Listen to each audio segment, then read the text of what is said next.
En la década de los 80, los rallies sufrieron cambios radicales. El campeonato del mundo llegó a su mayoría de edad. Coches y fabricantes apenas tenían algo que ver con los de la década anterior. Los Ford Escort se transformaron en los potentísimos RS200 del Grupo B. Los Fiat Abarth fueron campeones al comienzo de la década y los Lancia Delta al final de la misma. Juntos competían vehículos como el Talbot Sunbeam Lotus y el Peugeot 205 Grupo B. Fue en esta década cuando se produjo la revolución de la tracción integral y así muchos coches de aspecto conocido se transformaron en monstruos del Grupo B. Fue una lucha feroz y sin tregua por obtener más potencia, más velocidad, más prestaciones. Aunque a finales de los 80 se volvió a carrocerías más próximas a las de calle, seguía siendo importantísima la tecnología y más que nunca la habilidad y valentía de los pilotos.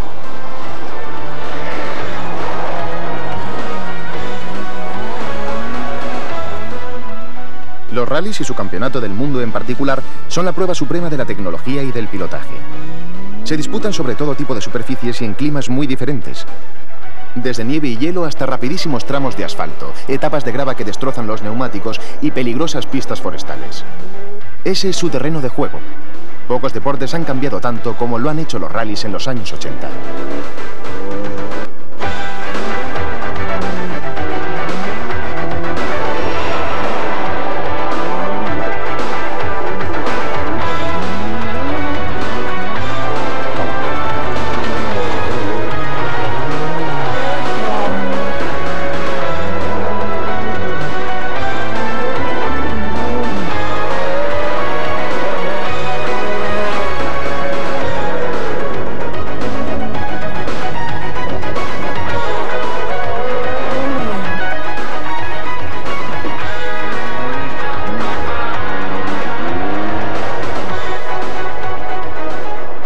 Nuestra historia comienza aquí, en el Rally de Montecarlo de 1980, el segundo año del nuevo campeonato del mundo. Fiat y su director de equipo, Daniel Audetto, se mostraban confiados, aunque el 131 Abarth estaba ya al final de su desarrollo. Sin embargo, Walter Röhrl, ex campeón europeo, era un piloto del máximo nivel internacional. En temporadas anteriores y con el mismo coche, había contribuido a que Fiat obtuviese 2 títulos de fabricantes. Y en 1979, corriendo solo algunas pruebas, había sumado suficientes puntos para alcanzar la 9ª posición en el Campeonato del Mundo, ayudado sobre todo por su segundo puesto en San Remo.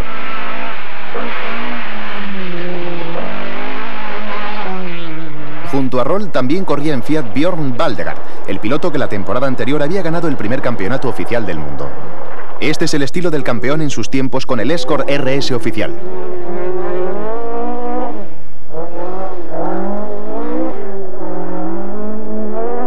En 1984, Ford se retiró de los rallies para desarrollar un nuevo coche.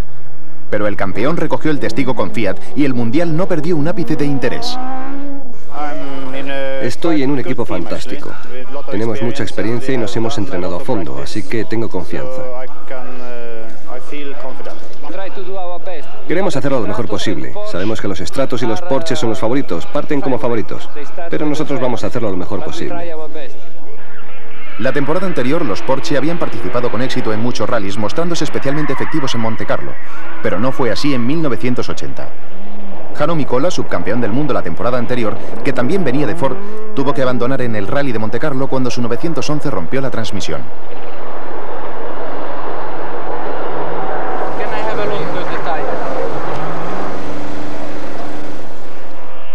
Al final se libró una lucha fratricida entre Lancia y Fiat. Bernard Darnist, sobre un Stratos, tuvo que conformarse con la segunda posición. Walter Röhrl y Christian Giesdorfer vencieron sobre un coche que tras el triunfo ya no parecía tan anticuado. La victoria de Röhrl fue el primer paso de una temporada triunfal en el Campeonato del Mundo, en la que Fiat se alzaría con el título de marcas. Datsun, subcampeona, hizo una buena temporada con el 160J, un coche que inmediatamente sería relevado por el Datsun Violet, con el que destacarían pilotos punteros como Timo Salonen. En la temporada 1980, todos los equipos invirtieron mayores presupuestos. Incluso Mercedes intentó ganar el campeonato, pero su pesado 450 DSL no estuvo a la altura de lo que se esperaba de él, especialmente en las pruebas de resistencia en las que se suponía que tenía opciones. El Mercedes sufrió este incidente que indicaba que la precaria seguridad de los espectadores iba a ser un problema importante en la década de los 80. Afortunadamente no se produjeron heridos graves en esta ocasión.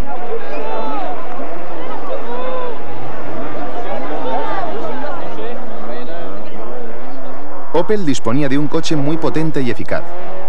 El equipo, dirigido por Tony Fall con el Ascona 400, tenía grandes esperanzas para las siguientes temporadas, y ya en 1980 obtuvo una victoria a principios de año en el Rally de Suecia, bajo las expertas manos de Andus Kullan. En 1980, Fiat ganó el campeonato de fabricantes por delante de Datsun. Ford fue tercera a pesar de la retirada del equipo oficial.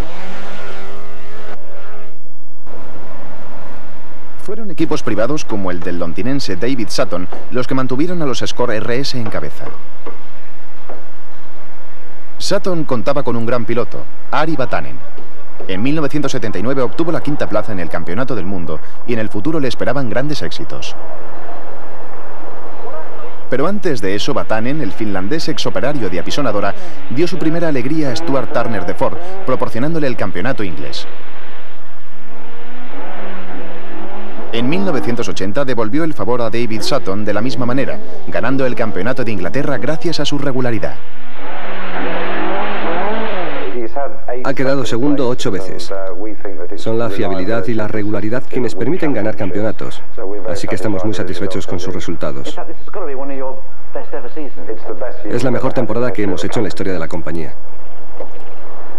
Con la ayuda de Vatanen, los resultados mejorarían rápidamente, especialmente cuando el finlandés modificó su arriesgado estilo de juventud. La llegada de Hannu Mikkola también ayudó a hacer del equipo de David Sutton una de las organizaciones más eficientes del Mundial. En 1980, Hannu Mikkola vagó de equipo en equipo, entre Porsche, Mercedes, Toyota y Ford. Mikkola y Vatanen lucharon a tope en las pistas de los bosques ingleses. En particular, Vatanen y Sutton formaron un equipo muy fructífero.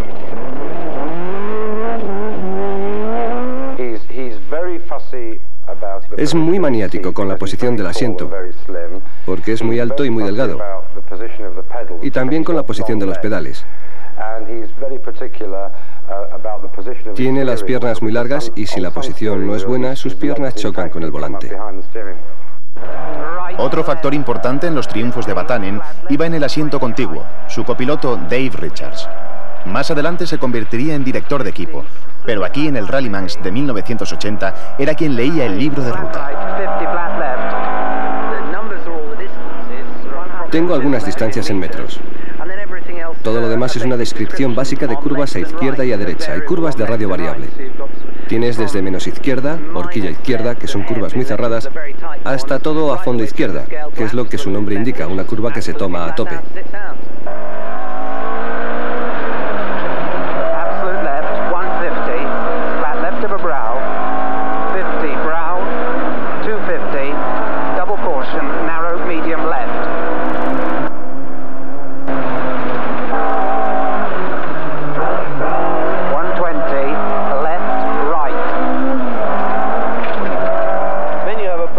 Si tu copiloto no se adapta a tu pilotaje o a tu forma de lectura, puede cometer errores y comprometer los resultados. Este es el típico error que siempre es culpa del copiloto. Son Ari Vatanen con Dave Richards, campeones de Inglaterra de 1980, y la apuesta de muchos para el Campeonato Mundial de 1981. Hannu Mikkola, ganador de 4 rallies del Mundial de 1979, dio un salto espectacular cuando pasó a pilotar el Audi 4, aunque en 1980 le costó mucho abrir el champán, como estamos viendo.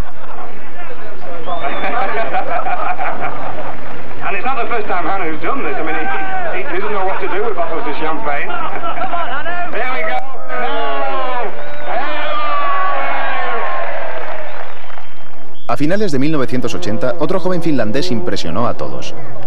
Talbot había llegado al Rally Rack sin levantar la menor expectación, pero con Toivonen al volante consiguió la victoria. Toivonen continuaba con Talbot en el Rally de Montecarlo al principio de la temporada 1981. Allí, un piloto francés obtuvo una victoria al volante de un coche francés, lo que inmediatamente despertó el habitual chauvinismo en su país.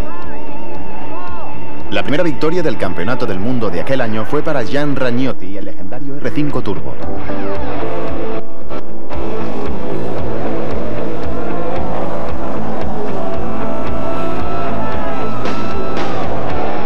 La edición de 1981 del Rally de Montecarlo fue la mejor hasta entonces con la llegada de un nuevo nombre, 4.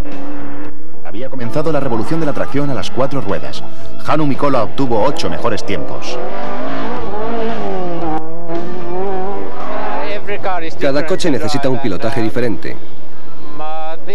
Pero este se adapta muy bien a mi estilo porque nunca he derrapado mucho. Este coche no te permite ir cruzado mucho tiempo. Va más rápido en línea recta.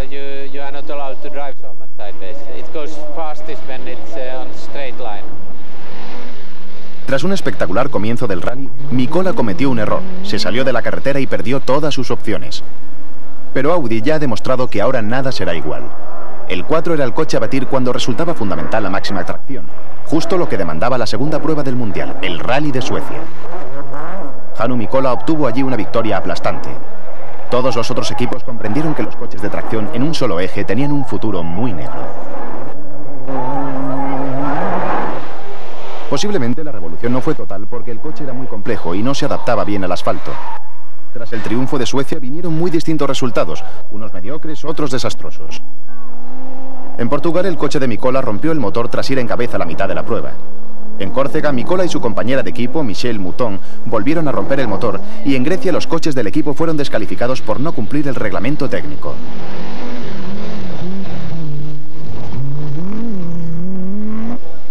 La frustración de Mikkola no era sorprendente porque era la oportunidad perfecta para que un coche con tracción a las 4 ruedas destacara en el Mundial después de que Ford y Fiat, principales competidores en los 70, se hubieran retirado de la competición. Pero tras los fracasos de mitad de temporada, el campeonato terminaría con el dominio de los coches con tracción a las 4 ruedas, lo que demostraba su potencial. Tras el Mil Lagos, la victoria llegaría en el Rally de San Remo. Un éxito muy importante porque, aunque en Suecia el Audi podía considerarse como un coche especial para condiciones especiales, en el calor y la tierra del norte de Italia el coche alemán mostró su superioridad. Mikkola marcó la mayoría de los tiempos rápidos, pero fue la regularidad de Michelle Mouton la que le proporcionó la primera victoria de una piloto femenina en un rally del Campeonato del Mundo. Luego vendrían otros triunfos con la victoria de Mikkola en el Rally Rack y Mouton, que por poco consigue el doblete para Audi. Pero no fue Audi quien llegó a lo más alto del Campeonato del Mundo de 1981, sino Ari Vatanen, que cumplió lo que prometía en temporadas anteriores, con victorias en Grecia, Brasil y Finlandia que le permitieron obtener su primer título mundial de rallies. Talbot obtuvo el campeonato de fabricantes, ayudado por el espectacular estilo de Henri Toivonen y el más conservador de Keith Mathias. Talbot, Datsun y Ford obtuvieron la primera, segunda y tercera posición en el Campeonato del Mundo de Fabricantes. Vatanen y Toivonen eran el futuro de los rallies. Para Ford y Talbot sería el canto del cisne de los coches de rallies clásicos. Pronto llegarían los supercoches y los impresionantes Grupo B.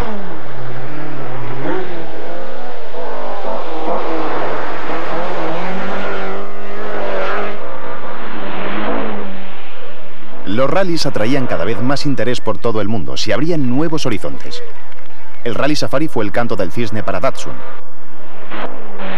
Los demás rallies eran un aperitivo de lo que ya resultaba evidente. El futuro estaba en la tracción integral.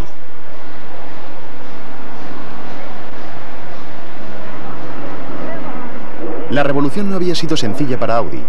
Al principio se produjeron las lógicas presiones y tensiones en lo que había sido un equipo muy sofisticado. Roland Grosjean fue contratado para dirigir el equipo, pero la personalidad clave siempre fue su piloto estrella, Hannu Mikkola, que había sido contratado en exclusiva por Audi en noviembre de 1980. Su trabajo en el desarrollo del coche fue fundamental. Primero les cuento mis quejas y luego en la fábrica, utilizando todos los recursos, piensan cómo pueden mejorar el coche. Una vez que lo han hecho me piden que lo pilote y les digo si me gusta o no. Así trabajamos. Se toman decisiones de gran responsabilidad y es una enorme satisfacción avanzar en el sentido correcto. Formamos parte del equipo de desarrollo, así que tenemos toda la ayuda de fábrica. Un fabricante tan grande tiene mucha experiencia y conocimientos, y muchos ingenieros. Y la comunicación es muy importante. Dan muchas ideas que se pueden probar incluso para otro coche. El otro gran éxito de la primera temporada de Audi en el Campeonato del Mundo fue la piloto francesa Michèle Mouton, que pasó de ser una casi perfecta desconocida a forjar una fructífera colaboración con Mikola. Ha sido fantástico. Es muy amable y un piloto excelente. Aprendo mucho de él, tanto técnica como puesta a punto del coche. Es muy abierto, se le puede hablar con franqueza. Estoy muy contenta de estar con él. Para una mujer es difícil plantearse llegar a la cumbre, luchar con una misma. Una mujer es más sensible y cuando estás en lo más alto tienes que olvidar algunas cosas. Tienes que luchar para no pensar que vas demasiado rápido. Tienes que ir cada vez más rápido y esa es la mentalidad masculina. Pero siento que puedo tener esa mentalidad. Cuando comenzó con el 4 intenté enseñarle lo que yo sabía ya acerca del coche y cómo pilotarlo, que pensara como yo, pero me di cuenta de que ella podía hacerlo muy bien sola, a su manera. La quatrième est parfaite là. La première, bon ça va. Mais la seconde, il faut trop forcer pour venir. Et la troisième, elle rentre pas bien. En 1982 se unió a ellos Stig Blomqvist, que participó con un 4 en el Campeonato Nacional Sueco. Ganó fácilmente el Rally de Suecia, aunque las colisiones tanto de Mouton como Mikola impidieron a Audi copar el podio. La confirmación de Michèle Mouton como piloto llegó con la victoria en Portugal, donde arrebató todas las posibilidades a Walter Röhrl, que era líder del campeonato de pilotos tras su victoria en el Rally de Montecarlo. En el Rally Acrópolis, Mouton venció de nuevo al Opel de Röhrl.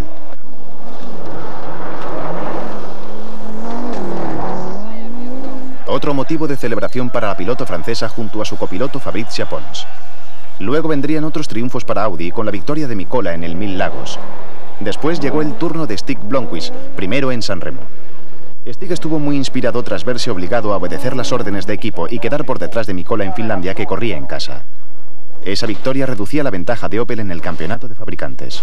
Nada más bajar su coche por la rampa de salida empezaron los problemas, aunque no había que olvidar el éxito obtenido por Walter Röhrl en Montecarlo. Röhrl corría en el Rally de Suecia por primera vez, donde quedó en tercera posición tras Blomqvist y Vatanen. Este es el punto de vista del director de su equipo, Tony Fall, sobre su peculiar estilo.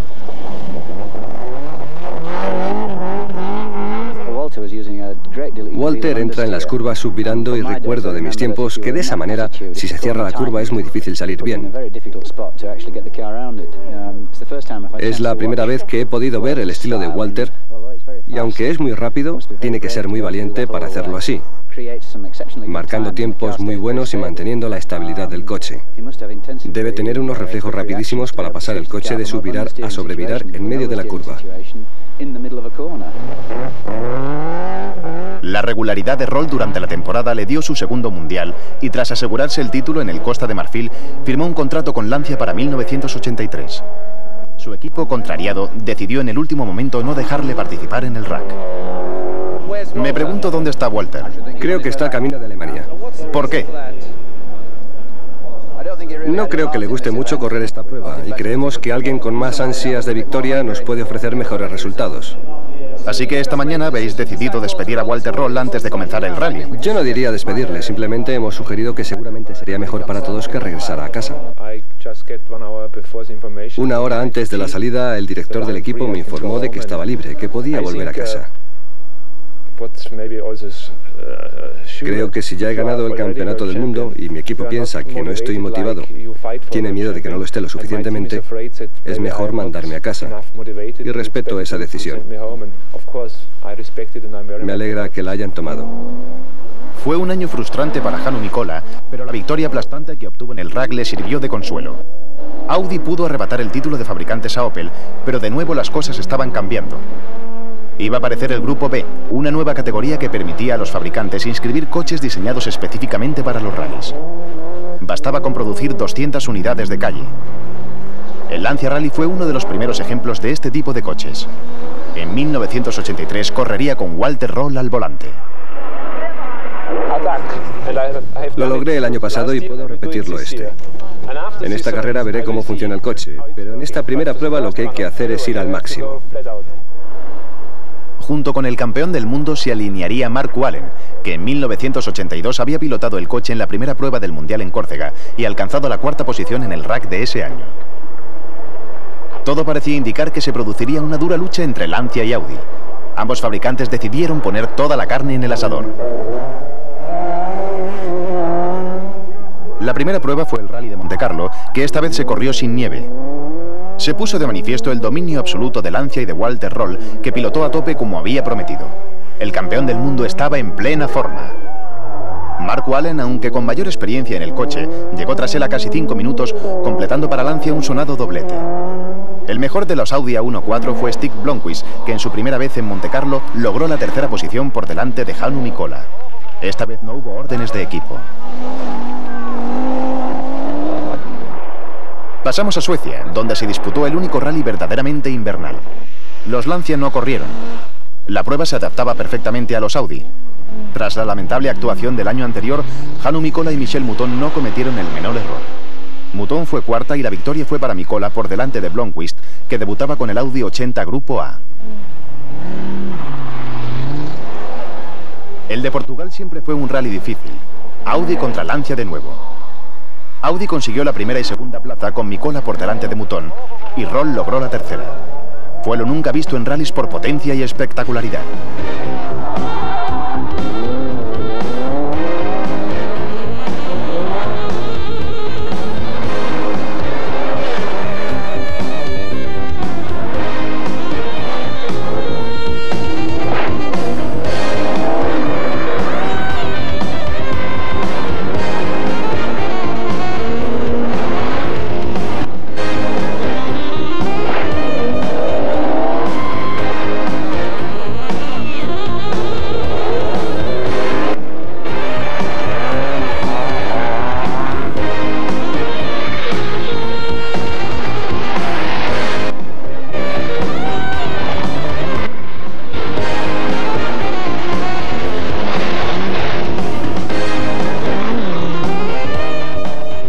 Cuando el campeonato llegó a las soleadas costas de Córcega, las perspectivas eran buenas para Mikkola y Audi. La segunda posición de Mikkola en el Safari tras Vatanen le proporcionaba una ventaja de 28 puntos en el campeonato. Michel Mouton era segunda, Vatanen tercero. Audi aventajaba a Lancia en 16 puntos en la provisional del campeonato de constructores. Lancia iba tercera tras Opel. En Córcega, Audi inscribió un nuevo A24 Evolution con una importante disminución de peso. Habían realizado numerosas pruebas, pero el éxito de Lancia tenía que llegar antes o después. Mikkola sufriría muchos problemas. Hizo todo lo que pudo para estar a la altura de los Lancia, pero terminó rompiendo la suspensión trasera. Michel Mouton también sufrió numerosos problemas y tuvo que retirarse. Su cara refleja toda la dureza de una prueba llena de dificultades. Michel dejó que Fabrizia Pons resumiera su última crisis. No era exactamente una curva peligrosa, ni hubo una entrada brusca de potencia, ni problemas de subvirado, pero perdimos el control. Córcega fue el mayor éxito de la temporada para Lancia. El año siguiente a su debut en el Campeonato del Mundo, el Lancia Rally ocupó las 4 primeras posiciones. Allen ganó por delante de Röhrl. En Grecia, Röhrl quedó por delante de Allen, poniéndose en cabeza del Campeonato del Mundo. Pero en Finlandia fue Mikkola quien tuvo problemas. El motor se incendió y desde entonces todo han sido problemas. Vamos a cambiarlo, esperemos que tengamos tiempo de cambiarlo. Mikkola tiene la expresión agotada de quien ha tenido que remontar desde la posición 143 tras una avería en la transmisión. Y aparecieron nuevos problemas. Michel Mouton también sufrió un incendio en el motor.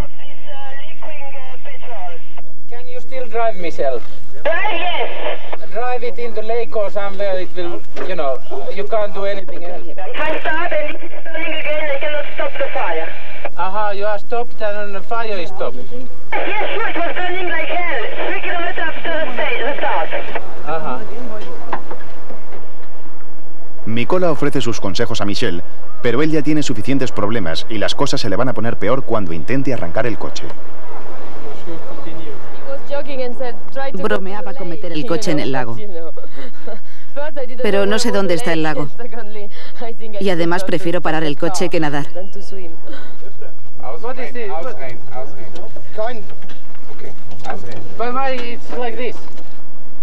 Mikkola ve que cae la presión de combustible y que se le acaba el tiempo.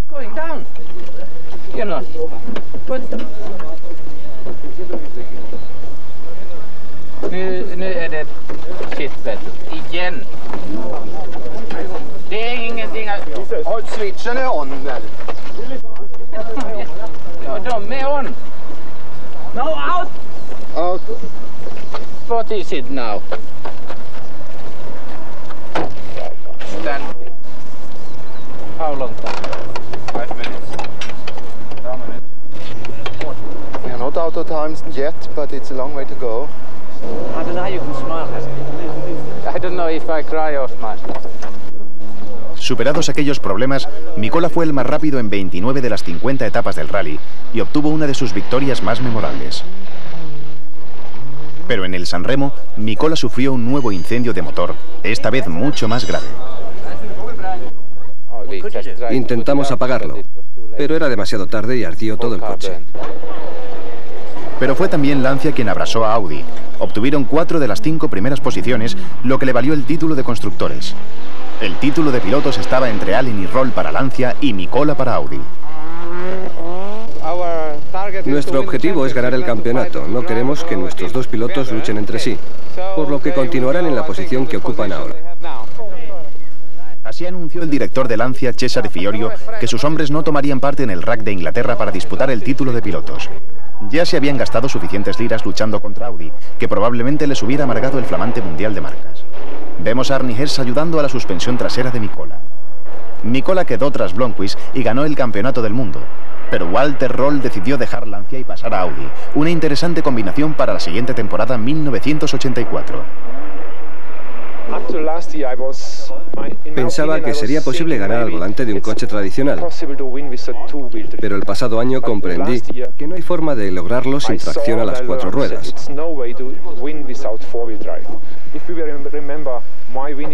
Mis victorias en el Acrópolis y en Nueva Zelanda fueron en parte por suerte.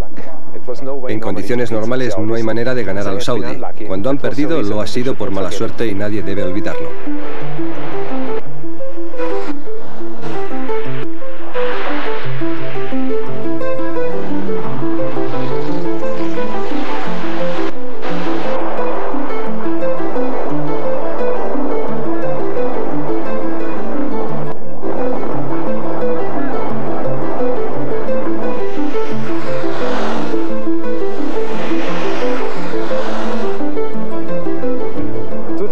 Esta mañana empecé por primera vez a frenar con el pie izquierdo.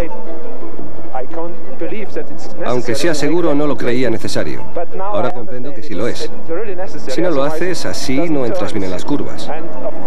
Cuando solo estoy a 50 metros de la curva, utilizo el pie izquierdo para el embrague, pero no me queda tacto suficiente para frenar. Por eso aún tengo que adaptarme al coche. Roll, Mikola y tracción a las 4 ruedas. Lancia sabía a lo que se enfrentaba cuando comenzó la temporada de 1984 con el potente Lancia Rally de tracción trasera. Sin embargo, al principio del año había cierto optimismo. Allen tendría el apoyo de Jean-Claude Ondruet y Attilio Bettega.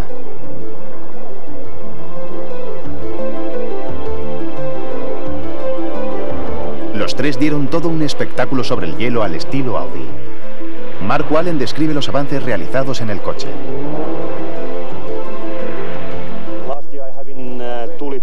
El año pasado teníamos un motor de 2 litros y ahora es de 2,1, con 20 o 25 caballos más. El desarrollo es más largo, hago medias de 185 km/h y el año pasado solo de 164. El coche pesa 20 kilos menos y tiene más potencia utilizable, más par y un motor más fiable. Estoy contento.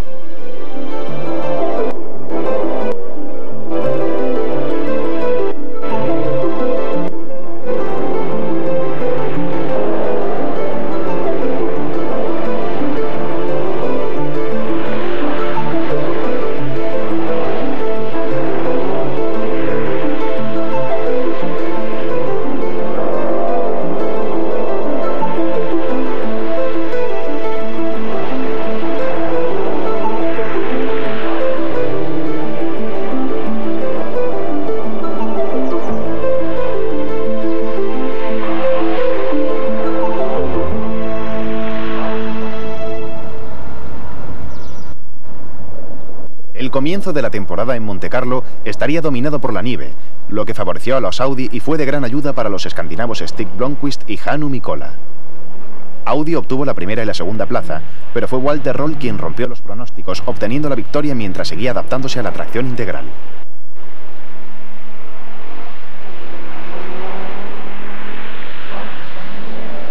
Los Lancia mejor clasificados lo hicieron en quinta y sexta posición. Por fin Audi había ganado el Rally de Montecarlo y con un alemán al volante que estaba demostrando ser el mejor piloto de la categoría. En el Rally de Suecia, Stig Blomqvist con el número 1 terminó el primero en una prueba en la que Audi copó el podio. Michel Mouton fue segunda y Ekland tercero. Era la séptima victoria de Blomqvist en su prueba. En Portugal, victoria para Hannu Mikkola. Marco Allen fue segundo sobre el Lancia. Fue una temporada decepcionante para Lancia. Nadie podía oponerse al dominio de Audi, al menos hasta Córcega, cuando Ari Vatanen pasó a defender los colores de Peugeot con su nuevo 205 Turbo 16, un nuevo competidor en el Grupo B, pero por el que nadie daba un duro. Sinceramente no creía que nuestros coches fueran a terminar, porque son nuevos, pero espero que demuestren lo competitivos que son antes de que tengamos problemas. Es admirable cómo nuestro equipo ha preparado todo. Durante los últimos meses han trabajado con mucha presión día y noche para tener los coches preparados y homologados. Estoy muy contento de estar aquí. Estamos aquí para ganar experiencia. Y sea cual sea el resultado, haremos todo lo posible. Y para Vatanen todo lo posible es una actuación sensacional. La temporada anterior, a pesar de sus excepcionales dotes de pilotaje, estuvo un poco apagado, pero el supercoche de tracción integral dio alas al finlandés y tras 8 etapas, Vatanen se ponía en cabeza con su compañero de equipo Jean-Pierre Mikkola en segunda posición. Daba igual que posteriormente cayera por un terraplén de 8 metros en un violento accidente. Se había escrito un nuevo capítulo de los rallies del Grupo B. En poco tiempo, sus 350 caballos harían del Peugeot 205 Turbo 16 un coche ganador. Con un debut menos espectacular en Córcega, se presentaba la evolución del Audi 4 Sport de chasis corto y 20 válvulas, pero incluso con Walter Röll al volante era difícil de pilotar y no resultaba competitivo. Se retiró en la octava etapa. A pesar de que Peugeot centró toda la atención, el rally estuvo dominado por Lancia. Miki Villasion se convirtió en el piloto a tener en cuenta, ocupando la segunda posición tras su compañero de equipo Marco Allen. Este sería el único éxito del italiano en esa temporada.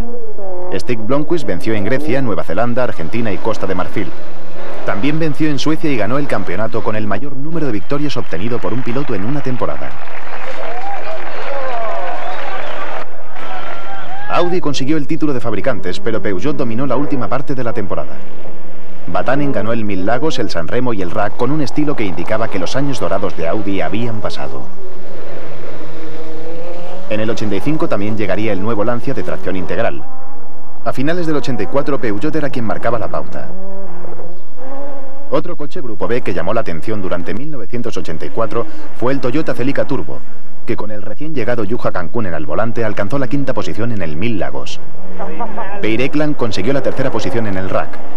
El mejor resultado de Toyota fue la victoria de Björn Valdegar en su primera participación en el Rally Safari. Valdegar se enfrentó a los Lancia y a los Audi en el Safari más rápido, con el Opel Manta de Jarno Alternan en segunda posición. Opel, que había pasado a del Ascona al Manta 400 Grupo B, era un equipo muy a tener en cuenta, pero obtuvo resultados mediocres, al menos en el Campeonato del Mundo. Sin embargo, el desarrollo de los Opel estaba en buenas manos con Henry Toivonen y Ari Vatanen en 1983, aunque solo tuvieron éxitos poco significativos.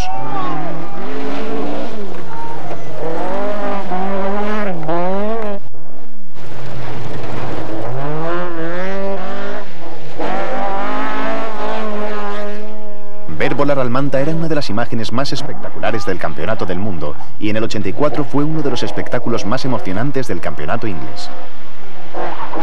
Jimmy McRae y Russell Brooks mantuvieron un duelo personal con visitas ocasionales de Hannu Mikkola y Walter Röll.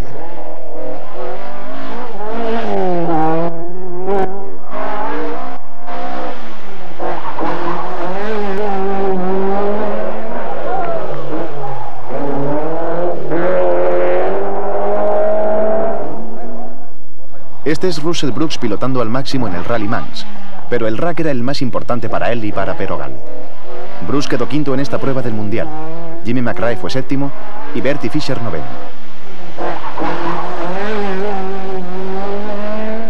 En el Mundial también participaba Nissan con el 240 RS, que en ocasiones resultaba difícil de manejar, pilotado valientemente durante 2 temporadas por Timo Salonen.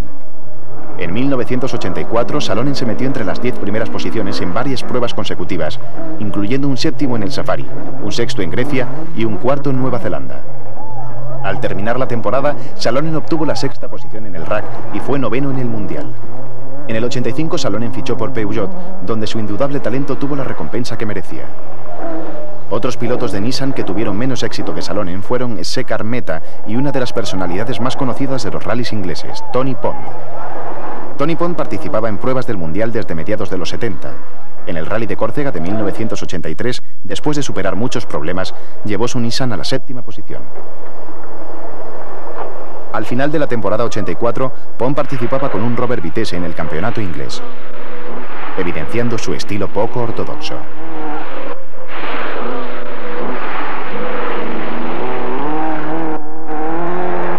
Era el principio de lo que parecía una relación muy productiva con Austin Rover. Pond debía correr con el nuevo coche Grupo B de Austin Rover en las siguientes temporadas. Pero antes, Pond tendría que salir de esta situación embarazosa en la etapa inicial del RAC de 1984.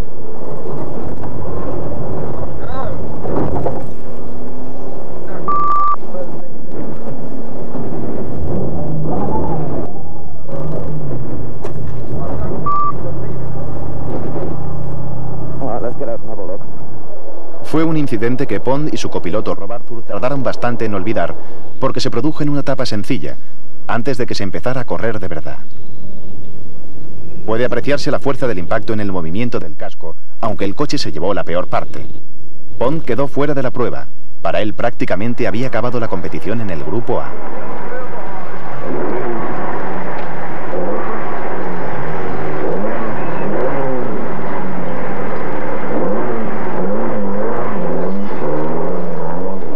En el Grupo B le fueron mejor las cosas con los MG Metro 6R4, el nuevo Grupo B del Grupo Austin Rover que Pond había probado y con el que había corrido algunos rallies ingleses en el 84.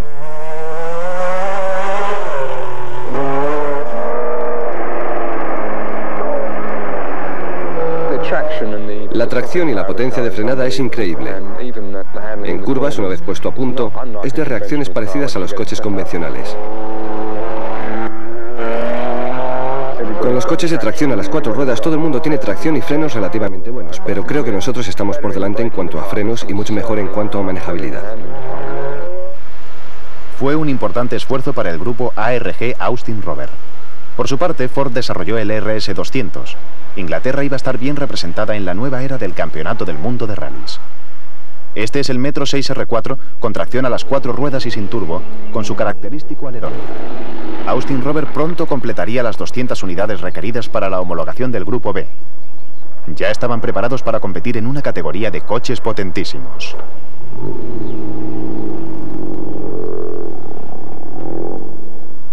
Lancia se afanaba en el nuevo Delta S4, que venía a sustituir al ya obsoleto Lancia Rally. En las últimas semanas de la temporada 85 obtuvo resultados prometedores. Entretanto, la principal tarea era tratar de contener el avance de los Peugeot 205 Turbo 16. Al final, Lancia, con sus posibilidades muy mermadas, apenas pudo conseguir que Mickey Viasion entrara entre los 10 primeros, aunque Walter Roll quedó tercero con el Audi Sport 4, por delante de Salonen, pero detrás del imbatible Baton. Había un factor adicional preocupante. El público era más numeroso e incontrolado que nunca, atraído por la espectacularidad de estos nuevos coches. Vatanen conducía con excepcional agresividad después de sufrir una penalización de 8 minutos por entrar demasiado pronto en un control de tiempo. Y aquí se salió chocando contra la multitud. No se produjeron heridos graves y Vatanen continuó su espectacular lucha para conseguir la victoria, pero cada vez era más evidente la precaria seguridad de los espectadores. Vatanen ganó en Suecia y tuvo que retirarse en Portugal, donde Salonen obtuvo su primera victoria. En Córcega, Lancia corría bajo la presión de obtener resultados como fuera. Seguían siendo los más rápidos en muchos tramos, pero estos serían los últimos momentos de Atilio Betega en una de las etapas iniciales, en la que se salió en una curva rápida de derechas y murió instantáneamente. Bettega ya había sufrido graves lesiones en un accidente en Córcega en 1982. Tenía 32 años. Con él desaparecía un auténtico caballero del deporte. Es una tragedia. Era un gran piloto. De todos los superestrellas era el que mejor me caía. Mejor que muchos otros. Un gran campeón y un hombre muy popular. Se inició un debate sobre si el accidente se debía a las elevadas potencias, que ya estaban al nivel de la Fórmula 1, o si simplemente se trataba de un accidente propio de los rallies. Casi todo el mundo opinaba que era esto último, aunque muy pocos creían que en los rallies la seguridad fuera razonable. Pese a estas polémicas, Ari Vatanen se convirtió en el máximo exponente del Grupo B tras sus nuevas victorias en el Acrópolis y en Nueva Zelanda. Timo Salonen había conseguido el liderazgo y el campeonato de pilotos. Aquí en Montecarlo el contraataque de Ari fue uno de los aspectos más destacados de la temporada, después de que tuviera que compensar un error de su copiloto, Terry Harriman, con una espectacular exhibición de pilotaje. En Argentina, Ari sufrió un terrible accidente. El coche volcó a más de 190 kilómetros por hora. Terry Harriman pudo salir, pero Vatanen sufrió graves heridas, fracturas en el tórax, en la pierna y en las vértebras. Tenía pocas esperanzas de sobrevivir. Si no hubiera sido por el helicóptero que llegó rápidamente y me llevó al hospital más cercano, no hubiera sobrevivido dada la hemorragia interna. Seguramente no lo hubiera contado. Luego me operaron en Finlandia. Fueron momentos críticos. Fue un milagro que sobreviviera. Soy un privilegiado al estar aquí ahora. El año siguiente, Ari libró una batalla no solo física, sino psicológica para recuperar su antiguo puesto en lo más alto de este deporte. Sin duda, la presencia del helicóptero del equipo Peugeot, que había seguido al coche en la etapa como siempre, fue fundamental para su supervivencia. A mediados de los 80, la tecnología no estaba ya solo en los propios coches, sino en todo lo que los rodeaba. La capacidad de mantener y dar asistencia a los coches rápidamente en zonas remotas transformó a los equipos en auténticos ejércitos. Este tipo de apoyo, masivo en términos de repuestos y vehículos de asistencia, permitía a equipos fuertes como Audi mantenerse en cabeza.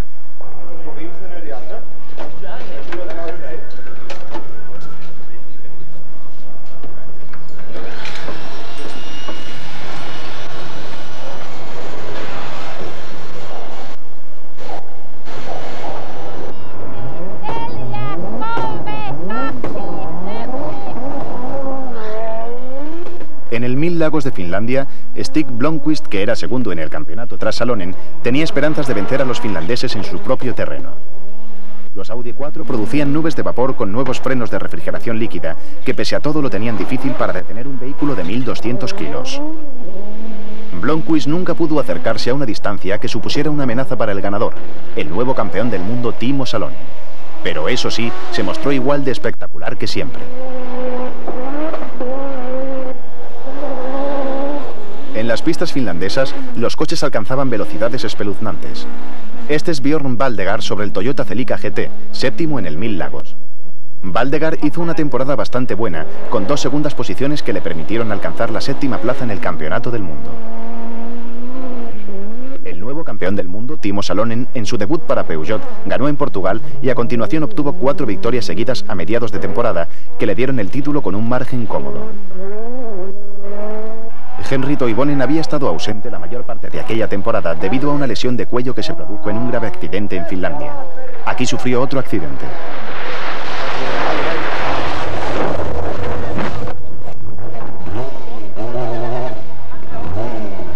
Fue el clásico accidente de rallies, un viaje brusco con las ruedas bloqueadas y una salida de pista. Toivonen y su copiloto Juha Pirranen hicieron todo lo posible para volver a la etapa. Al final consiguió acabar cuarto.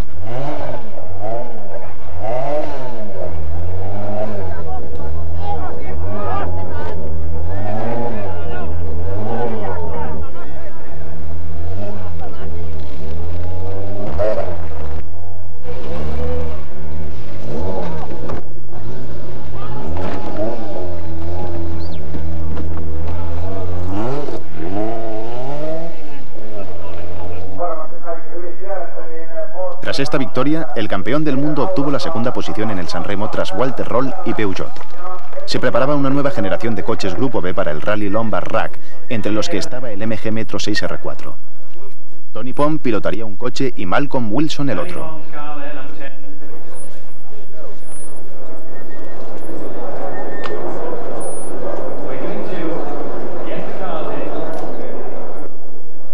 Eran coches de enorme potencia, 420 caballos, con motores especialmente diseñados para los rallies. El Lombard Rack atraería el interés británico como nunca antes lo había hecho, cuando Pond consiguió la tercera posición, poniendo a Inglaterra al máximo nivel mundial.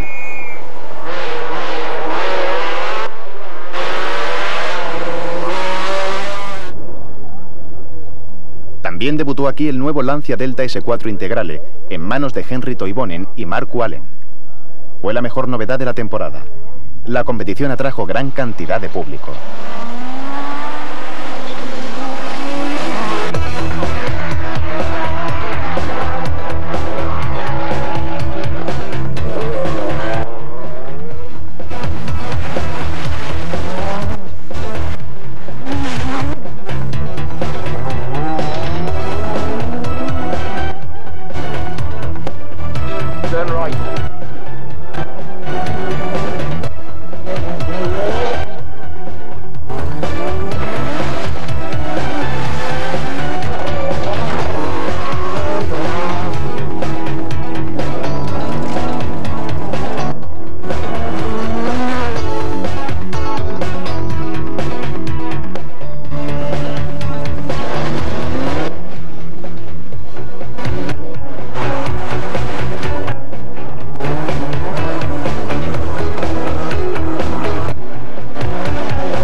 Este es Brian tras Tony Pond en tercera posición.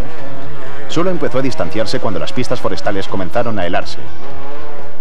Los tres Peugeot han salido. Toivonen no ha dejado de atacar, tomando continuos riesgos. Era la segunda victoria para el finlandés, que ahora parecía dominar la difícil categoría. El principio de temporada de Toivonen en 1986, con una victoria en Montecarlo, no sorprendió a nadie, igualando el éxito de su padre 20 años antes. Sin embargo, Toivonen chocó con el coche de un espectador saliendo de un tramo y los mecánicos de Lancia tuvieron que hacer un gran esfuerzo para que Toivonen mantuviera sus opciones. Peugeot y Austin Roberts salieron de Mónaco con la moral por los suelos.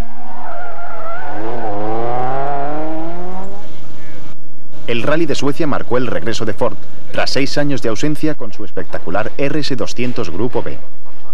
En una lucha contrarreloj para producir las 200 unidades necesarias para la homologación, el equipo trabajó sin descanso preparando el Rally de Suecia. Los coches serían pilotados por Kyle Grundle y el maestro de maestros en el Rally de Suecia, Stig Blomqvist. El equipo que ganó el título de marcas en 1979, en la época del Escort, había fabricado un coche con un aspecto totalmente diferente. Peter Ashcroft, director de competición en el 79, esperaba que también fuera un ganador.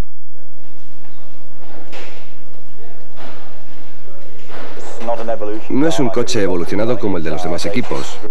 Es nuestro coche Grupo B básico, del que hemos fabricado 200 unidades. Tenemos bastante confianza. Hemos hecho muchas pruebas y el 30 de enero conseguimos la homologación. Los mecánicos de nuestra planta en Bolham han trabajado muchísimo para tener preparadas las furgonetas, los vehículos de asistencia y los coches. Hemos traído los coches el domingo. Hemos hecho algunas pruebas para asegurarnos de que están bien y se han estado preparando las relaciones de cambio, los repuestos y cosas así. Equipo inglés pero sin pilotos ingleses, algo muy polémico. ¿Por qué se tomó la decisión de confiar los coches a Grundle y Blomqvist? Elegimos a Stig porque ha sido campeón del mundo y es uno de los mejores pilotos, y a Kalle para apoyarle como número 2. Por encima de todo queremos ganadores, y creemos que con pilotos escandinavos lo podemos lograr. Tras la decepción de Montecarlo, esta era una prueba importante para los fabricantes ingleses. En las etapas iniciales, Stig Blomqvist obtuvo resultados prometedores con el Ford, pero no pasó de ahí. Blomqvist era cuarto tras la etapa inicial, pero en la segunda jornada tuvo que retirarse con el motor roto, dejando todas las esperanzas en Kalle Grundle, que iba cuarto. Al finalizar la temporada anterior, Juha Kankkunen había pasado de Toyota a Peugeot. Comenzó con un quinto puesto en Montecarlo y aquí rodaba muy bien, pero no tan bien como el líder inicial, Salonen, al que habían sorprendido las acusaciones vertidas contra él en la primera prueba del campeonato de no haber dado el máximo. Austin Roberts se inscribió con Malcolm Wilson como copiloto, aunque no eran muy optimistas y en efecto terminarían con un nuevo fracaso. Ekland se retiró tras la primera etapa con problemas de motor y tras 13 etapas Wilson también tenía problemas que parecían bastante graves.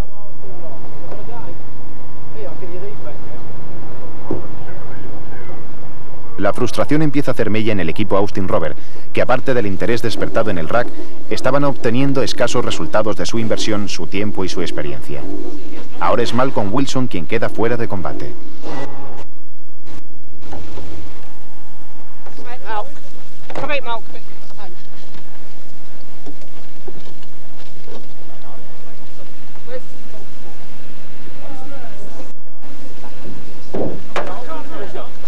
The bolts for the slave cylinder? Did you put them back in? We're gonna have to go, lads. Yeah, all right, yeah. Can you go without the tunnel cover on? El rally había acabado para Wilson, mientras Juha Kankkunen obtuvo un espléndido resultado, su primera victoria en el Campeonato del Mundo en Europa y que le daba serias opciones al título a pesar de la dura oposición de Mark Wallin, que obtuvo la segunda posición, y Henry Toivonen, que fue líder hasta que rompió el turbo. Pero no todo fue tan mal en el equipo Ford. Kalle Grundel mantuvo la regularidad y consiguió la tercera posición tras la retirada de Per Ekland, aunque al final el ganador fue Juha Kankkunen.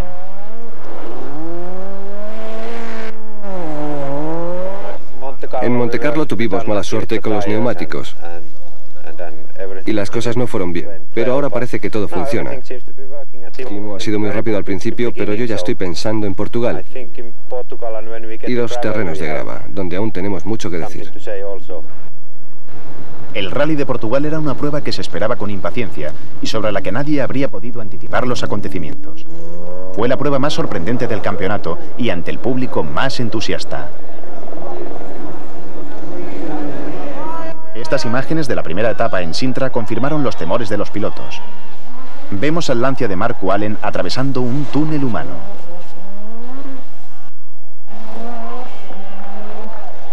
Walter Röhrl no estaba pilotando al límite.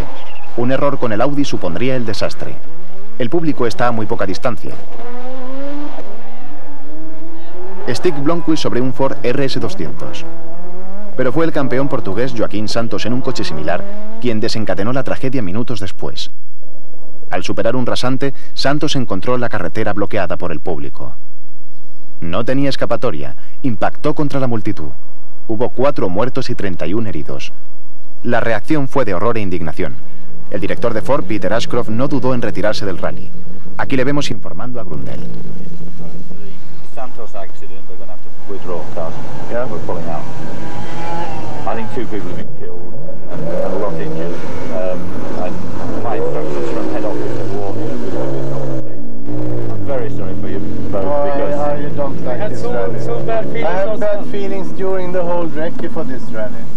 you know, I'm really sorry for you and the rest of the boys, the team and Stig, because you've all worked so hard and it was going to be pretty good. But I understand completely. As a mark of respect for people, and we've gone on record saying, you know, that we were concerned about crowd control. We said it in our press conferences, and I think we've got to pull out. Yeah, okay. Okay. I understand.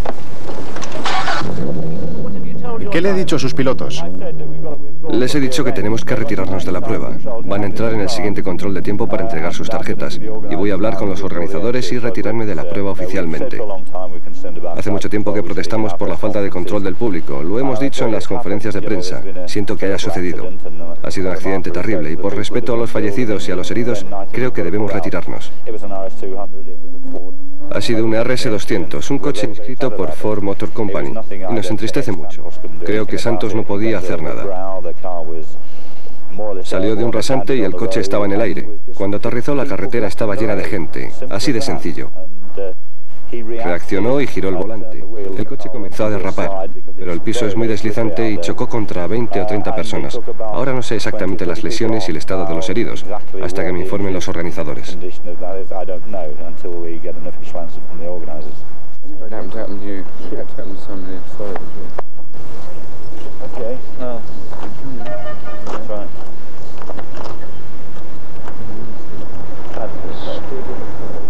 Tony, ¿Y cuál es tu opinión sobre lo que se debe hacer? Yo, desde luego, no estoy dispuesto a continuar pilotando en estas condiciones. ¿Qué vas a hacer? ¿Se lo vas a decir a los organizadores? Cuando llegue al siguiente control, pararé. De ninguna manera estoy dispuesto a pilotar a 190 por hora entre el público. ¿Ha sido peor de lo que recuerdas el de otras ocasiones?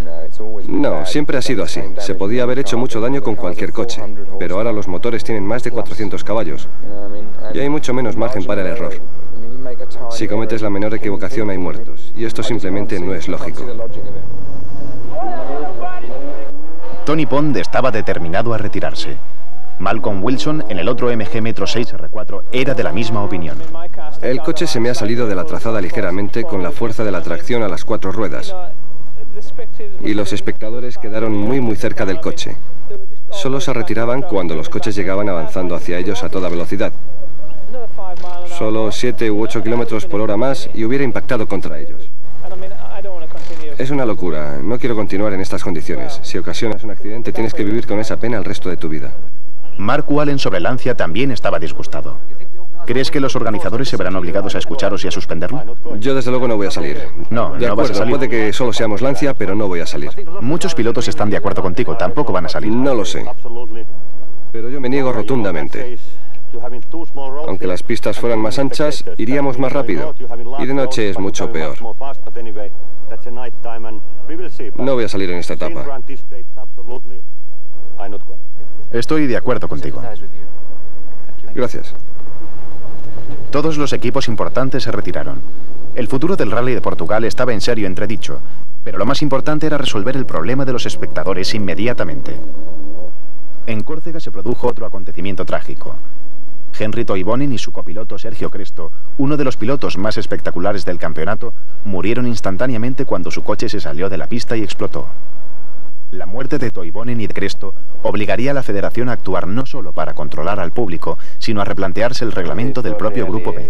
Ha sido terrible. Conozco a Henry desde que era un niño, cuando tenía 5 años, y aún no puedo asimilar que esto haya ocurrido. Creo que era el piloto más rápido. Había ganado el RAC, Monte Carlo, y tenía toda una vida por delante. Ha sido terrible. Ha sido un comienzo de temporada muy trágico. En la prensa hay un debate sobre el futuro de la categoría. ¿Cuál es tu opinión acerca de la potencia de los coches y el tipo de pruebas en las que se compite? Existen dos problemas. El primero son los propios espectadores. Hemos tenido mucha suerte de que no se hayan producido enormes tragedias antes. Siempre se ha estado muy cerca, rozándolas, pero nunca habían llegado con esta gravedad. Desde nuestro punto de vista, el de los pilotos, los coches son demasiado rápidos y por tanto nuestros tiempos de reacción son ahora mucho más pequeños que antes. Tienes que frenar, decidir la velocidad en instantes. Todo es mucho más difícil. Llevo corriendo 20 o 23 años. Hace 15 años nos divertíamos, ahora ya no. Esta es la diferencia. ¿Cuál es tu respuesta? ¿Crees que la categoría está en crisis? Los rallies se han convertido en algo muy importante por la publicidad.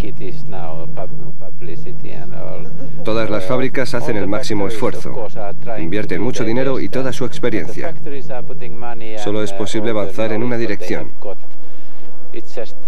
por lo que el reglamento debe inscribirse con mucho cuidado, porque siempre hay maneras de burlarlo. Creo que debe imponerse un nuevo reglamento, sencillo, pero que desde luego reduzca la velocidad.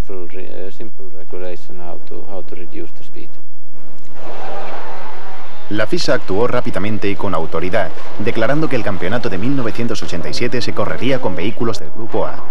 Los supercoches del Grupo B quedaron prohibidos después de 1986. Pero Audi actuó por su cuenta y decidió retirarse de la competición inmediatamente. Lancia se enfrentaba a la tarea de reconstruir una temporada que había comenzado muy bien. En Argentina retrocedieron hasta la 12ª posición. contrataron aviación, Allen y Cali Grundle para el 1000 Lagos. El director del equipo, Cesare Fiorio, sabía que Lancia tenía el alcance a Peugeot en el campeonato de constructores y Allen todavía podía alcanzar a Cancunen en el campeonato de pilotos.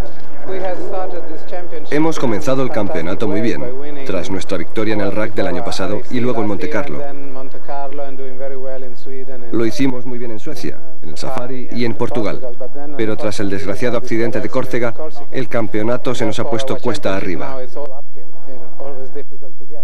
Siempre es difícil ganar el 1000 Lagos, pero lo necesitamos para poder optar al título en San Remo y en el RAC. Había otro Toivonen en liza, Ari, el hermano de Henry. Se incorporó a Austin Rover. Lancia luchaba contra Peugeot y contra el 6R4. Los últimos días del Grupo B producirían un apabullante espectáculo en el 1000 Lagos y en San Remo.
Pero aún faltaba un nuevo giro sorprendente en una temporada llena de sobresaltos.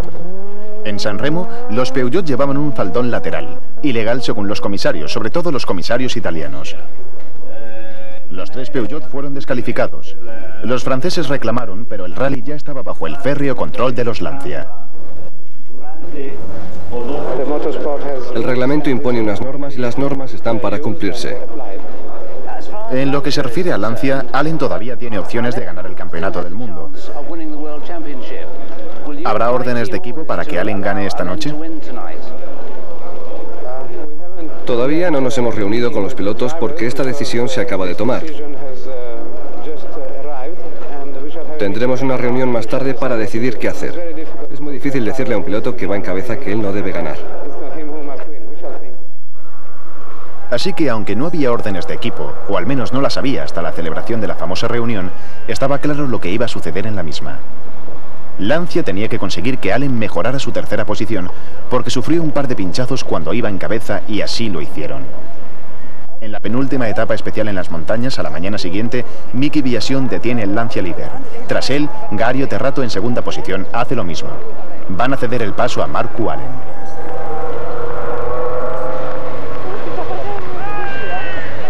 No se produce la feroz lucha en las montañas que deseaban los aficionados. Las órdenes de equipo, algo mucho menos deportivo, imponen su ley. Marco Allen consiguió una ventaja de 4 minutos y ganó el San Remo, mejorando sus posibilidades de cara al campeonato del mundo.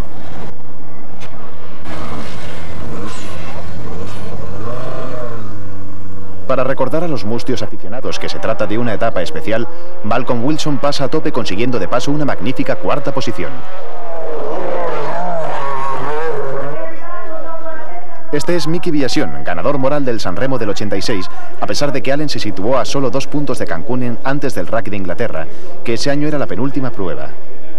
Cancunen era la estrella de la temporada. Mantuvo intensas discusiones con Cesare Fiorio para confirmar que conseguiría un Lancia para el 87. Después de aquel San Remo, el ambiente de las verificaciones previas al rally era muy tenso, pero esta vez los faldones de Peugeot pasaron la verificación. Creo que un equipo francés puede correr mejor en Inglaterra que en Italia. Vamos a pedir que se modifique la clasificación del rally, porque si el Tribunal de Apelación nos da la razón, debe cambiarse esa clasificación. En el Campeonato del Mundo las cosas continuaban impredecibles, pero en el RAC Timo Salonen consiguió su segunda victoria de la temporada y puso a todo el mundo en su sitio. Kankkunen perdió la pequeña ventaja que llevaba en la clasificación del campeonato y aunque se mantuvo en cabeza del rally en 2 ocasiones, cometió 2 errores. Estos son los resultados del más garrafal. El piso en la curva estaba muy deslizante, no íbamos muy deprisa. Pero me pasé de velocidad y empezamos a derrapar. Los arcenes eran tan profundos que no pudimos salir. Ha sido un error mío. Eso permitió a Marco Allen, que llevaba su Lancia bastante machacado, ponerse en segunda posición detrás de Kankkunen, centrando el interés del rally. Esa segunda plaza le valía a Allen el liderato en el campeonato con un solo punto de ventaja sobre Kankkunen.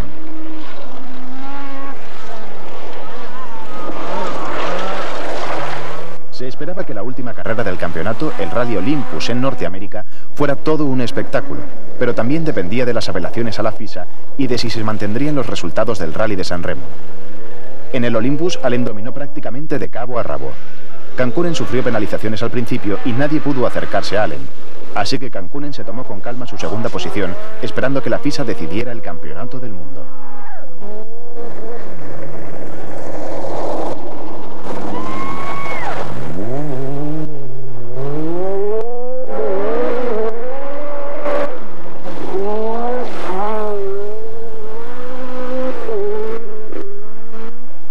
El resultado convertía a Allen en campeón del mundo después de mucho tiempo intentándolo. El equipo lo celebró al estilo latino. Todo eran abrazos.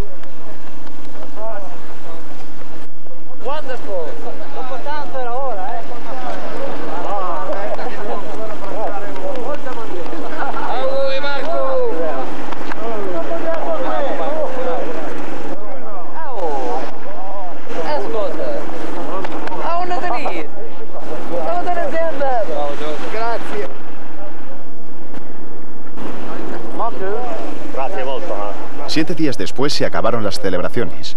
La FISA anuló los resultados del San Remo, Marco Allen perdió 20 puntos y Juha Kankkunen se alzó con el campeonato del mundo. Esa fue la polémica última página del hoy extinto Campeonato del Mundo Grupo B.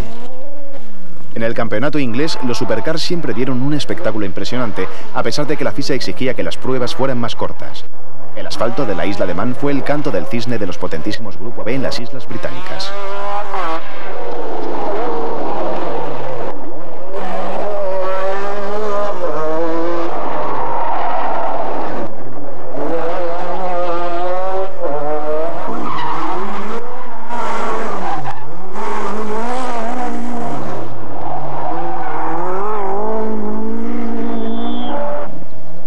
Mark Lovell ganó el título gracias a su regularidad. Este es uno de los pocos momentos en los que no se mostró muy regular y casi pierde los valiosos puntos del Rally de Escocia.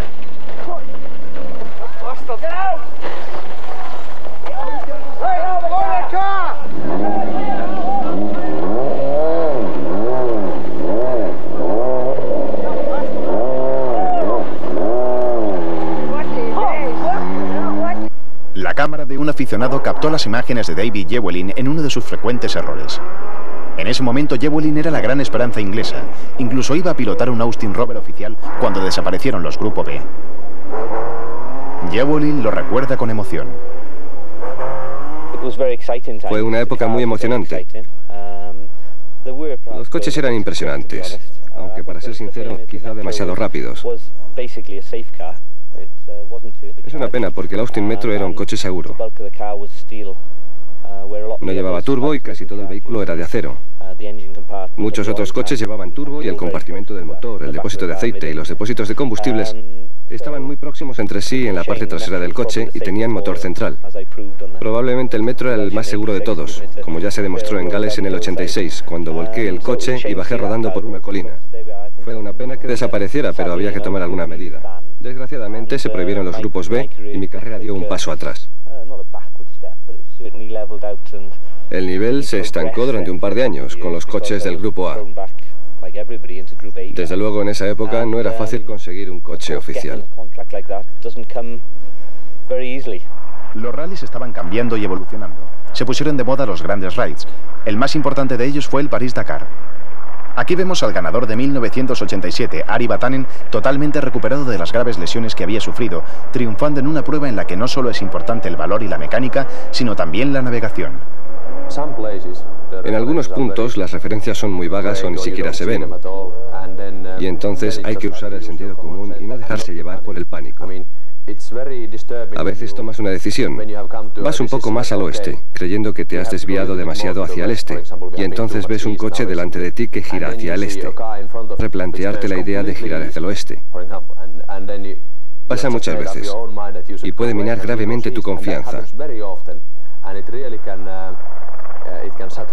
Al principio solo nos perdíamos durante 10 minutos. Yo me enfadaba mucho con mi copiloto. Le reprochaba no saber lo que hacía. Es un rally totalmente diferente a los demás. No es lo mismo que perderse en Birmingham durante el rally Rack. En África puedes perder horas y horas, no saber cuánto vas a tardar en encontrar la ruta buena. Cuando piensas que puedes perder horas y que te va a adelantar todo el mundo, te desmoralizas. Pero luego resulta que en ese mismo punto se pierde todo el mundo. En Mauritania hubo una etapa en la que se perdieron todos, absolutamente todos los participantes durante horas. Había un mar de dunas interminable. Desde un helicóptero o un avión era muy fácil ver la salida, pero desde abajo era como un laberinto. No se veía la salida, intentabas ir hacia un lado y cuando se acababan las dunas llegabas a un callejón sin salida. Tenías que volver por donde habías venido y llegabas a otro callejón sin salida. Había coches por todas partes y no estábamos seguros de ninguna indicación. Había mucha confusión y entonces te entra el pánico. Piensas que debes quedarte donde estás, que no puedes encontrar la salida, pero al final siempre terminas encontrándola. En aquellos desiertos nos perdimos todos durante horas. Pero Vatanen demostró saber encontrar la salida y también Peugeot. El finlandés volador continuó acumulando éxitos en el París-Dakar. Otros pilotos corrían en el desierto rallies menos exigentes y competiciones en Oriente Medio, en las que tenían posibilidades coches que, aunque espectaculares, no eran competitivos en el Campeonato del Mundo. Uno de esos coches era el Porsche 911, pilotado aquí por Sayed Al-Hadili, que obtuvo la victoria en el Rally Faraones.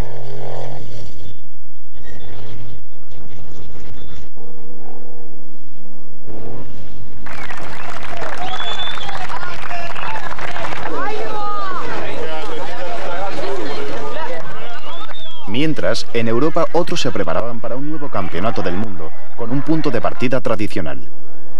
Montecarlo era la primera prueba del campeonato en 1987, con el nuevo reglamento para el Grupo A. La potencia estaba limitada a 300 caballos, por lo que las prestaciones y el espectáculo serían menores. Pero una de las ventajas era la variedad de fabricantes y de coches que pudieron acceder a la competición, aunque eso no cambió el equilibrio entre las grandes marcas. Lancia demostró que era la mejor preparada con el Delta HF de tracción integral, en el que Cancunen revalidaría su título. El Renault 11 Turbo de Jean Ragnotti era uno de los favoritos del público.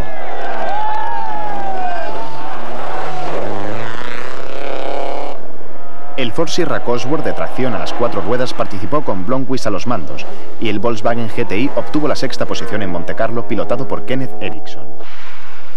El 323 Mazda Turbo dio la victoria a Timo Salonen en Suecia, pero fracasó en Portugal, donde Lancia continuó dominando con mano de hierro. En otros lugares había coches diferentes para requisitos diferentes. En el Safari, Björn Valdegar y Lars Erik Torp participaron con un Toyota Supra y terminaron terceros. El Subaru Turbo de tracción a las 4 ruedas fue pilotado por Carl Elgbert y por Ari Vatanen, que regresaba al Campeonato del Mundo de Rallys. El local, Mike Kirland, pilotaban un Nissan 200 SX. Pero en cabeza del rally se puso Audi en su regreso al campeonato y obtuvo la primera y segunda posición a manos de Mikola y Roll, convirtiéndose así en el primer fabricante que ganó el Safari con un coche de tracción a las 4 ruedas, el Audi 204.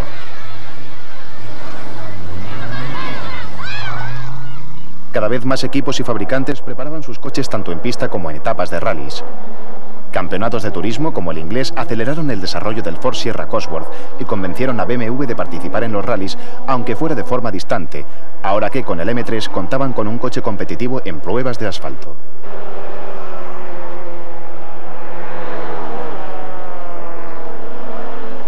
Lo demostraron en Córcega con coches privados preparados por ProDrive. Este es Mark Duez y este Bernard Begua, que ganaron la prueba por delante de los Lancia de Yves Bluebay y Mickey Villation. Jimmy McRae pilotaba un Ford Sierra Cosworth en San Remo y nos enseña lo que ve el piloto en los rallies de asfalto del Grupo A. Ian Greenrod lee las notas de carrera. Easy left and sign and open hairpin right. 50. Flat right into easy left, long. En el campeonato inglés el reglamento permitía que corrieran los Grupo B, lo que permitió participar al Opel Manta en la categoría de 2 ruedas motrices y 2 litros. Pentti Airikala, el piloto finlandés que vivía en Inglaterra, ganó en Yorkshire. Con todo, el final del Manta no estaba ya lejos. Flat right, 100. Flat left over crest, 500.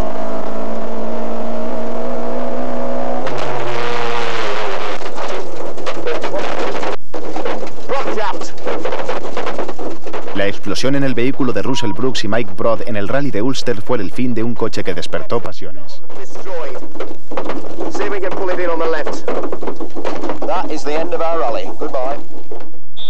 Y aquí casi termina también el rally para Mark Wallen en una de las etapas de público del Lombard Rack. Lancia había dominado la temporada ganando 7 pruebas. Allen y Cancunen llegaron al Rack empatados a 80 puntos. Villation, a 14 puntos de ellos, no participaba en la prueba. A pesar del dominio de Lancia durante toda la temporada, los pilotos tuvieron que seguir órdenes de equipo. Pero en el Rack no hubo más órdenes de equipo.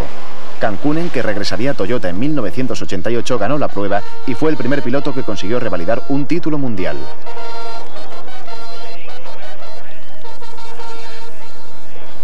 Mickey Villation, subcampeón del mundo, fue el que más impresionó. Era la nueva generación de pilotos que llegaba al Mundial de Rallys. Carlos Sainz, después de obtener numerosas victorias en España, era un candidato claro al campeonato del mundo. Kenneth Eriksson daba magníficos espectáculos y ganó el Rally Costa de Marfil. Una nueva generación de estrellas de los rallies demostraba que este deporte había atravesado con éxito la difícil temporada de transición. Bruno Savi, un piloto competitivo y que ponía toda la carne en el asador, se hizo muy famoso con su victoria en la prueba de Montecarlo del 88 sobre Opel. Michael Eriksson no fue tan convincente en el Rally de Suecia, aunque Lancia tuvo motivos para 2 celebraciones. Por un lado, la victoria de Mark Wallen, por otro, la buena puesta a punto en las pruebas del nuevo Lancia Integrale para Portugal. Sobre el asfalto, el coche no era muy competitivo, frente al Sierra Cosworth o al BMW M3. Ahora el Integrale lleva ruedas mucho más grandes y más potencia, por lo que esperamos compensar un poco la desventaja que tenemos en esta situación. Sobre grava, el delta de tracción a las 4 ruedas ya era bastante rápido, por lo que la mejora no es muy grande. Las mejoras más importantes son en asfalto. El Integrale resultó impresionante en asfalto. Mickey Villation hizo debutar el coche en Portugal con una victoria. Por si fuera poco, Lancia consiguió 6 de las primeras 10 plazas.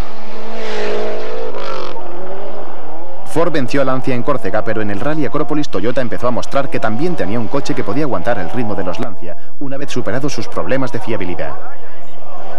Y con Juha Cancunen se aseguraban un piloto del máximo nivel.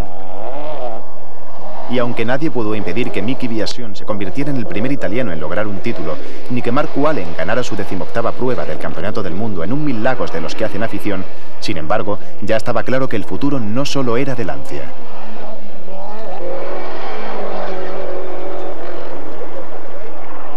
El aumento de la competitividad entre los pilotos hizo que se rodara más rápido, y con ello se ganó en espectacularidad en los rallies del Mundial, pero por desgracia, de nuevo aumentó el riesgo.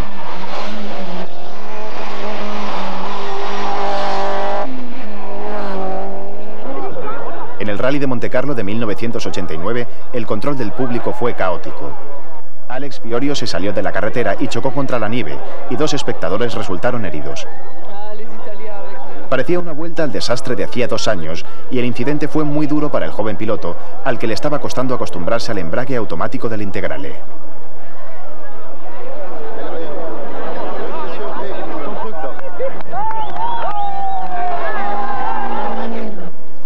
Más más tarde, Fiorio sufrió un accidente mucho más trágico cuando se volvió a salir de la carretera por un pinchazo en el neumático delantero, en la misma curva en que Lars Eliktorf y su copiloto Benty Rellfeldt iban a resultar muertos.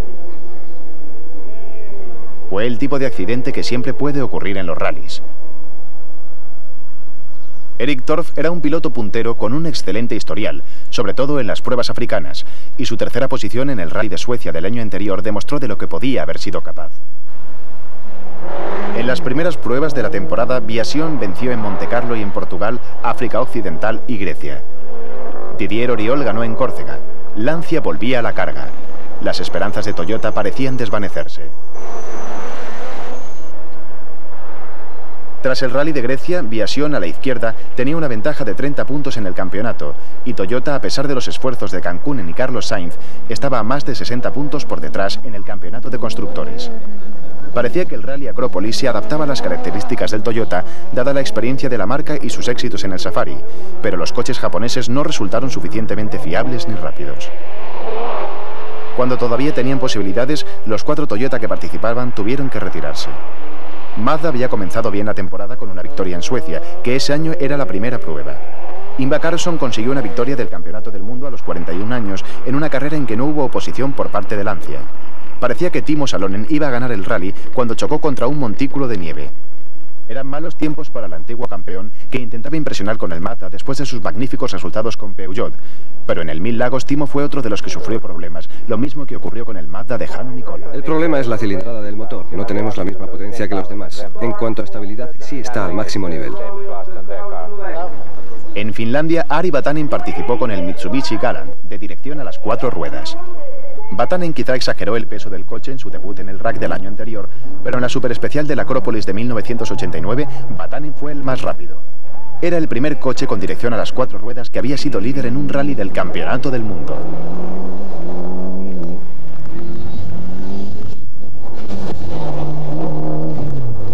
En el Mil Lagos también correría otro Galant, con Michael Eriksson al volante.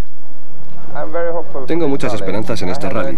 Me he adaptado muy bien al nuevo Mitsubishi. No puedo decirte mucho más.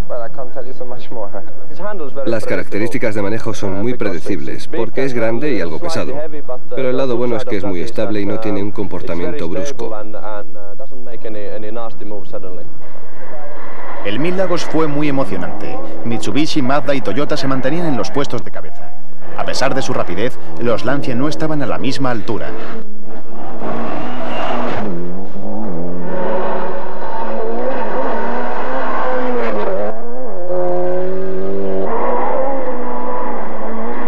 Y una novedad, Carlos Sainz liderando el Mil Lagos. Desde entonces este rally se le ha dado muy bien al madrileño.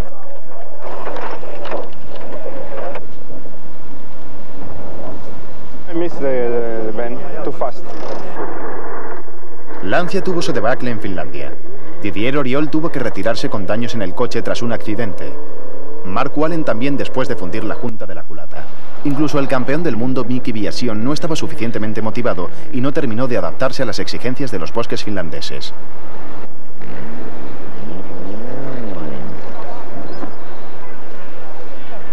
Eso dejó abiertas las probabilidades a Mitsubishi y Mazda, algo bastante sorprendente.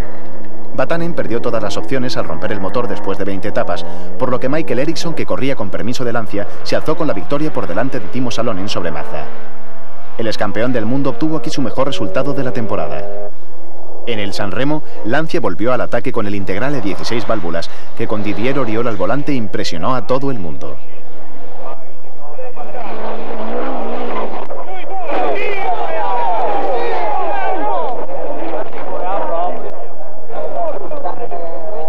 Milagrosamente, Auriol y su copiloto Bernard Ocelli salieron ilesos. El accidente demostró que de nuevo se había alcanzado la velocidad y las prestaciones de los Grupo B. Este era un típico accidente de Grupo B, afortunadamente sin las trágicas consecuencias de años anteriores. Auriol se había mantenido en cabeza hasta ese momento y afortunadamente se habían introducido mejoras en la jaula de seguridad porque bastó un rasante engañoso para que el coche se saliera de la trazada y el piloto perdiera el control. Auriol sufrió una pequeña conmoción, pero nada más. Iba a fondo y tuve el accidente. Ha sido un error, pero nunca pensé que me podía pasar ahí. En los entrenamientos todo fue bien.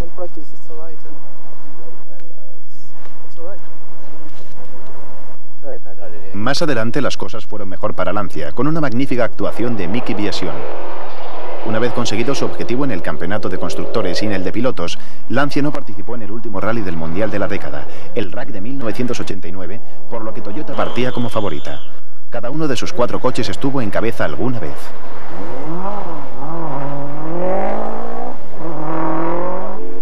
Como sucedió en el 1000 Lagos, Mitsubishi presentó una dura oposición, con Ari Vatanen y Pentti Airikala. Ari Vatanen tuvo que retirarse tras volcar en Gristay. El piloto inglés David Llewellyn fue el primer líder de Toyota, que corría en Inglaterra por primera vez en 8 años. El inglés continuó siendo competitivo en los 90, mientras veía a otros pilotos llegar al fin de su carrera, como Jimmy McRae y su antiguo rival Russell Brooks.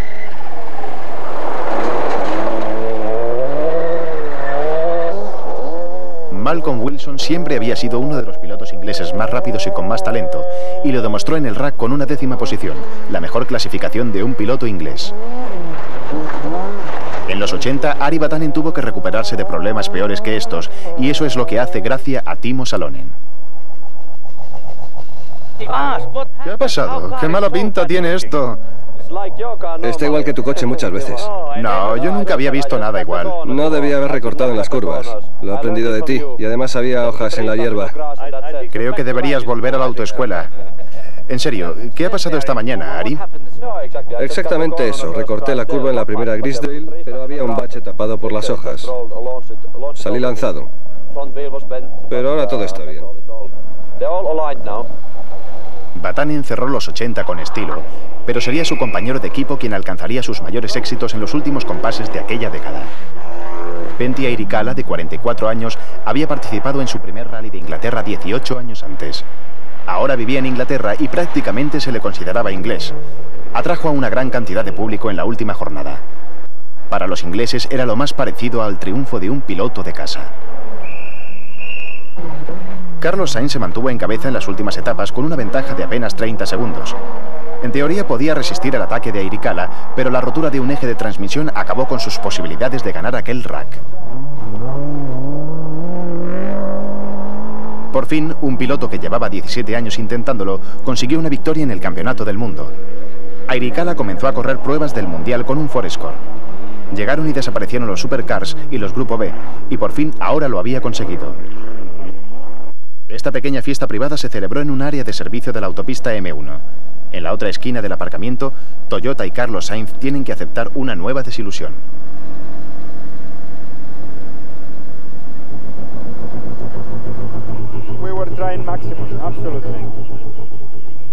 Eso es todo lo que se puede pedir a un piloto. Carlos Sainz echa una mirada al equipo rival que celebra la victoria, Ronan McNamee, Pentti Airikala y el Mitsubishi Galant, un coche que estuvo a la altura de las expectativas. Fantástico. Es magnífico poder pilotar un coche que hace justo lo que tú quieres. Es increíble. Y así fue el Campeonato del Mundo de Rallys en los años 80. Un gran espectáculo, coches potentísimos, incluso peligrosos y alta tecnología. Y sobre todo, un impresionante plantel humano.